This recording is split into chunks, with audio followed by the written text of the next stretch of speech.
आज की वीडियो में हम देखेंगे कि टेक्निकल एनालिसिस क्या होता है और क्या क्या चीज को आपको ध्यान रखना है। ठीक है, वीडियो स्टार्ट करते हैं। सबसे पहले देखना है कि जो टेक्निकल में सबसे जो पहला पॉइंट आता है जिसको आपको ध्यान रखना है और जिसको आपको प्रॉपर तरीके से समझना है, ताकि आपको पता चलेगा कि कोई भी स्टॉक की प्राइस कैसे अप जाती है, कोई भी स्टॉक की प्राइस कैसे गिरती है और कैसे स्टॉक एक ही रेंज में चलता है, और जो कैंडल रहती है वो किस टाइप की कैंडल रहती है। 2 या 3 पॉइंट रहते हैं जो मेन रहते हैं टेक्निकल के। ठीक है, अब सबसे पहले अगर मैं टेक्निकल और फंडामेंटल में आपको थोड़ा सा डिफरेंस बताऊं, तो टेक्निकल एनालिसिस हम जब करते हैं जब आपको शॉर्ट टर्म के लिए कोई स्टॉक्स होल्ड करना हो या शॉर्ट टर्म के लिए कोई एंट्री लेनी हो, और फंडामेंटल एनालिसिस हम जब करते हैं जब हम लॉन्ग टर्म पे जा रहे हो। जब कोई भी स्टॉक हम लेते हैं और हमको 4 या 5 साल के लिए अगर उस स्टॉक को देखना तो हम फंडामेंटल देखते हैं। अब फंडामेंटल में हम क्या क्या देखते हैं भैया, डेट टू इक्विटी क्या है, लोन कितना ले रखा है कंपनी ने, उसके बाद आरओसी क्या, रिटर्न ऑन कैपिटल एम्प्लॉयड क्या है, रिटर्न ऑन इक्विटी कितनी है, कंपनी का रेवेन्यू क्या है, कंपनी की सेल्स क्या, ये सारी चीजें अपन फंडामेंटल में देखते हैं। क्यों? क्योंकि हमको वो स्टॉक्स को लॉन्ग टर्म के लिए होल्ड करना है। लेकिन वहीं टेक्निकल को क्या होता है कि हम कुछ पर्टिकुलर बहुत शॉर्ट टाइम के लिए उस स्टॉक्स को होल्ड करते हैं, इसलिए हमको चार्ट देखना पड़ता है।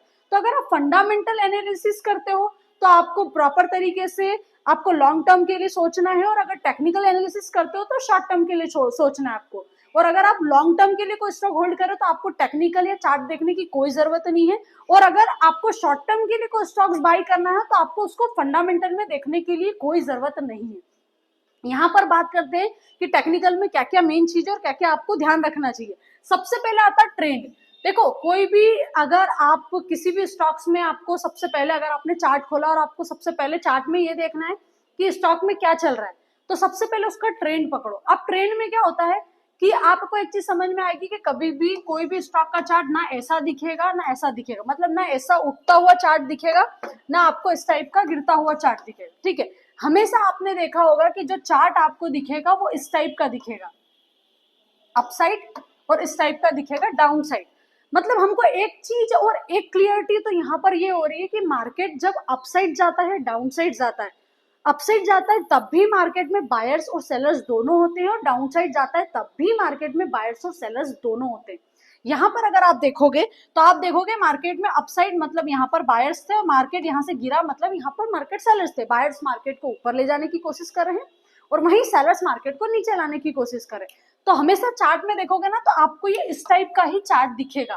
ठीक है, उसके बाद ट्रेंड की बात करने के बाद हम बात करेंगे कैंडलस्टिक की, क्योंकि कैंडलस्टिक इतना महत्वपूर्ण है आपकी पूरे स्टॉक मार्केट में कि अगर कोई भी आप चार्ट देख रहे हो और आपने प्रॉपर तरीके से अगर कैंडल का नेचर समझ लिया, या पर्टिकुलर जो कैंडल मार्केट में जो वर्क करती है उन कैंडल को अगर आपने समझ लिया, तो आप बहुत इजी एंट्री और एग्जिट और बिल्कुल परफेक्ट आपकी प्रॉफिट बुकिंग, स्टॉप लॉस कितना रहेगा, आप टारगेट कितना रखोगे, ये प्रॉपर तरीके से आप समझ सकते हो अगर आपने प्रॉपर तरीके से पूरे कैंडल को समझा है और उस कैंडल स्टिक का नेचर अगर समझा होगा तो। ठीक है, उसके बाद हम बात करेंगे सपोर्ट एंड रेजिस्टेंस की।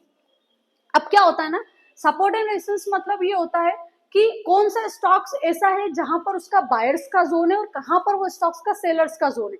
मतलब अगर स्टॉक्स यहां से उठ रहा है तो यहां पर जाएगा, और यहां से गिर रहा है तो यहाँ, मतलब एक जोन के अंदर में मार्केट अगर चल रहा है, आपको लग रहा है कि स्टॉक्स 200 की प्राइस से उठता है और 350 जाता है, 350 से फिर गिर के 200 पे आ जाता है, तो कहीं ना कहीं मार्केट में एक जो जोन है वो बायर्स का जोन है और एक जो जोन है सेलर्स का जोन है। अब आपको यही आइडेंटिफाई करना होगा कि कहां पर बायर्स का जोन होता है, कहां पर सेलर्स का जोन होता है। तो टेक्निकल एनालिसिस में ये 3 चीजें हैं जो सबसे इंपॉर्टेंट है, जिसमें से एक एक करके हम तीनों चीजों पे बात करेंगे।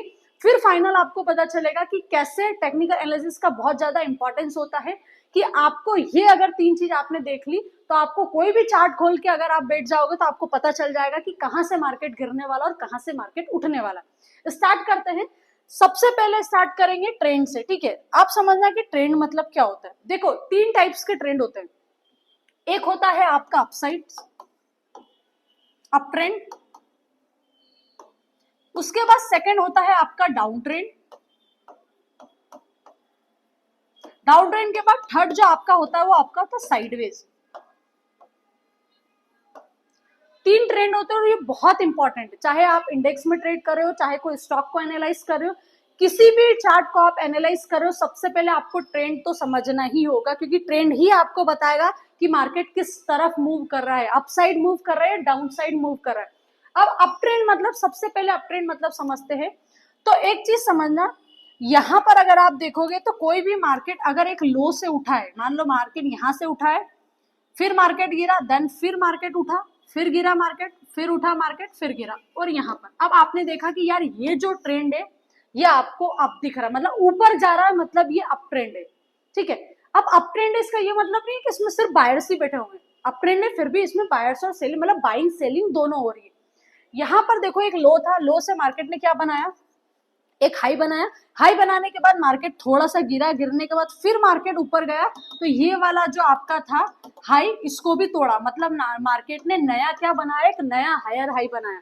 अब जब भी मार्केट एक नया हायर हाई बनाया, मतलब इसमें आपको क्लियरिटी हो रही है कि मार्केट में as compare of sellers market में बायर्स ज्यादा है, ठीक है। अब यहां से मार्केट गिरा, गिरने का आपने देखा कि फिर मार्केट यहां से उठा, तो ये वाला जो था लेवल इसको तोड़ के फिर मार्केट ने एक हायर हाई बनाया, ठीक है। तो 1, 2 और 3, अगर 3 मार्केट में हायर हाई बनते आपको दिख रहे हैं, मतलब समझ जाना कि कहीं ना कहीं आज आपका मार्केट अप ट्रेंड में है और मार्केट आज अपसाइड ही जा रहा है।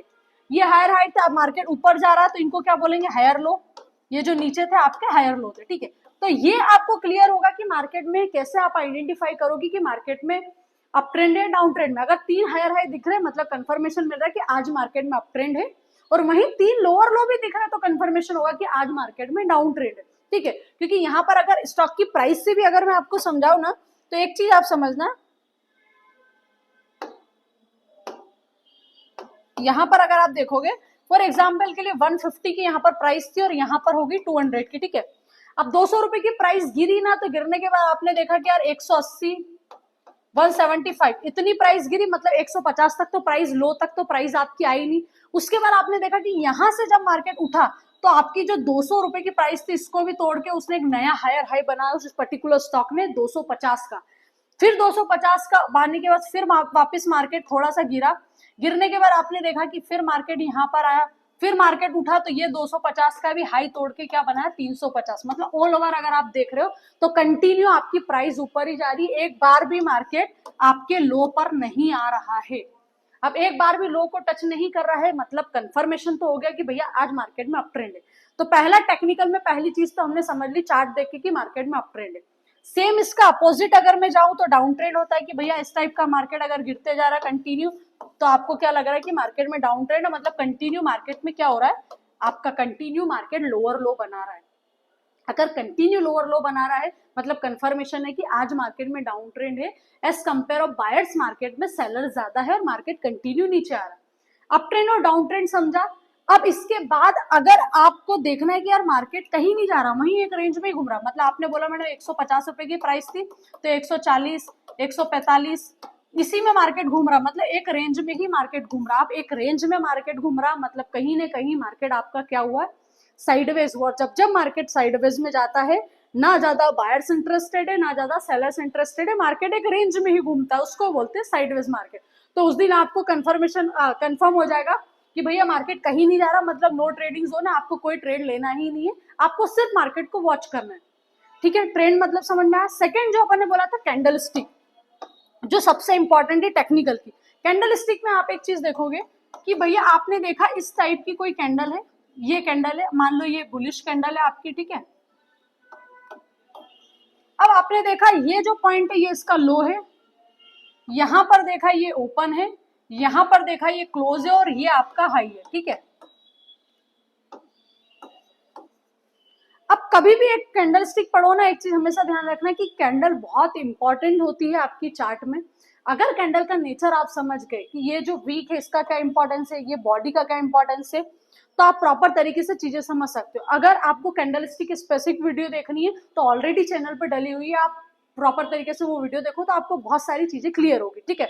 यहाँ पर अगर देखा कैंडल, तो हमने सबसे पहले कैंडल देख लिया। आप कैंडल में हमको लग रहा है कि भैया लो है, मतलब कहीं ना कहीं अगर 100 रुपए की प्राइस थी आपकी मान लो, तो 100 रुपए की प्राइस से मार्केट एक बार 95 पे आया, 95 के बाद फिर मार्केट गया तो एक बार 110 पे आया, 10 होने के बाद मार्केट क्लोज कितने पे हुआ 105 पे, और ये लो हो गया और ये हाई हो गया।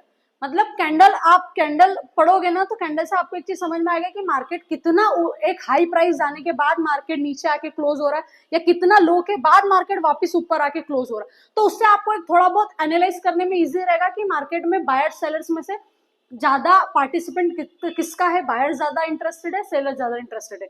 और कुछ पर्टिकुलर कैंडल भी आती है, जैसे हेमर हो गया, इन्वर्टेड हेमर हो गया, डोजी हो गया, आपका स्पिनिंग टॉप हो गया, ड्रैगन फ्लाई हो गया, मॉर्निंग स्टार, इवनिंग स्टार, ये पर्टिकुलर कैंडल स्टिक भी है, इसकी भी वीडियो ऑलरेडी डल चुकी है, ठीक है, तो वो वीडियो जरूर देखना आप। तो कैंडल स्टिक से भी हमको समझ में आता है कि यार भैया मार्केट कंटिन्यू ऊपर जा रहा है, और आपकी हर पर्टिकुलर कैंडल है जो कैंडल बन के प्रॉपर तरीके से मार्केट को ऊपर ले जा रही है, और जो ऊपर जब मार्केट जा रहा है, जब वो कैंडल बन रही हो, उस कैंडल में कोई स्पेसिफिक ऐसी कैंडल है जो रिवर्सल कैंडल हो, ठीक है, जिस कैंडल को देख के आपको पता चल रहा होगा कि भैया फुल बॉडी कैंडल है, ज्यादा वीक नहीं है मतलब बायर ज्यादा है, या बड़ी बड़ी वीक है मतलब ये पर्टिकुलर कैंडल इनडिसीजन कैंडल है, इसके कैंडल में बायर्स भी है, सेलर्स भी है, मार्केट नीचे भी जा सकता है, ऊपर भी जा सकता है, ठीक है। कैंडल स्टिक मतलब थोड़ा बहुत समझ में आया होगा आपको। कैंडल स्टिक के बाद जो फाइनल टॉपिक आता है, जो सबसे इंपॉर्टेंट टॉपिक है, वो अपना सपोर्ट एंड रेजिस्टेंस। अब सपोर्ट एंड रेजिस्टेंस में एक सिंपल सी भाषा में आपको समझाऊं कि भैया क्या होता है सपोर्ट और क्या होता है रेजिस्टेंस, तो एक छोटे से एग्जांपल से समझना। फॉर एग्जांपल के लिए मेरे हाथ में अगर एक बॉल है और एक बॉल को मैं बार बार ही हाथ पे टिप करूंगी, तो आपको पता है कि बॉल बार बार यहाँ पर जाने के बाद उठेगी, और अगर सेम मैंने ऊपर भी हाथ रखा है तो ये बॉल यहाँ से टकरा के नीचे आएगी। मतलब आपको एक चीज समझ में आ रही कि जो बॉल है वो सपोर्ट ले रही है नीचे का, ठीक है, और उसका जो रेजिस्टेंस है वो ये, मतलब बॉल यहाँ से उठ के यहाँ जा रही है, फिर गिर रही है, फिर उठ रही है, फिर गिर रही है। मतलब आपको पता है कि बॉल कहीं न कहीं हर बार इस पॉइंट का सपोर्ट लेती है और इसका रेजिस्टेंस लेती है, क्यों? क्योंकि वो एक रेंज में चल रही है। अब अगर इसी को टेक्निकली अगर आप समझते हो चार्ट में, तो आप हमेशा देखना कि ये जो जोन होता है सपोर्ट का, इसको बोलते हैं बायर्स का जोन, और जो रेजिस्टेंस होता है इसको बोलते हैं सेलर्स का जोन। मतलब आप समझ लो एक डिमांड और सप्लाई, कि आपको पता है कि अगर कोई स्टॉक की प्राइस 200 है और यहाँ पर जाके उसकी प्राइस 250 हो रही, तो आपको पता है कि जो 200 की का जो लेवल है उस पर्टिकुलर स्टॉक का, वहां पर इतने ज्यादा बायर्स है मार्केट में कि जैसे ही 200 पे मार्केट आता है, बायर्स को ऐसा लगता है कि ये प्राइस मेरे को डिस्काउंट में मिल रहा है, वो तुरंत बाई कर लेते हैं और वहां से मार्केट उठ जाता है। और जैसे ही बायर्स को ऐसा लगता है कि 250 की प्राइस पे पहुंच गए, हमारा प्रॉफिट बुकिंग आ गई, अगर प्रॉफिट बुकिंग नहीं करेंगे तो वहां से मार्केट नीचे आ जाएगा, तो बायर्स पर्टिकुलर उस प्राइस पे जाके बेच देते हैं। और सेलर्स को क्या चाहिए? सेलर्स को यही चाहिए कि जितना ज्यादा हाई पे वो बेचेगा उतना ज्यादा सेलर्स का पैसा बनेगा, और बायर्स हमेशा यही कोशिश करता है कि जितना ज्यादा बायर्स को डिस्काउंट में प्राइस मिलती है उतना ज्यादा बायर्स उस पर्टिकुलर स्टॉक हो या कोई भी लेवल उस लेवल से बाइंग करता है, ठीक है। तो सपोर्ट रेजिस्टेंस मतलब ये नॉर्मल मैंने कंसेप्ट बताया है आपको। बाकी आपको अगर डीप में देखना है, डीप में प्रॉपर तरीके से पढ़ना है, तो ऑलरेडी वीडियो डली है, उस वीडियो को जरूर आप देखें। वीडियो अच्छी लगी तो प्लीज लाइक शेयर और सब्सक्राइब जरूर करना। Thank you so much.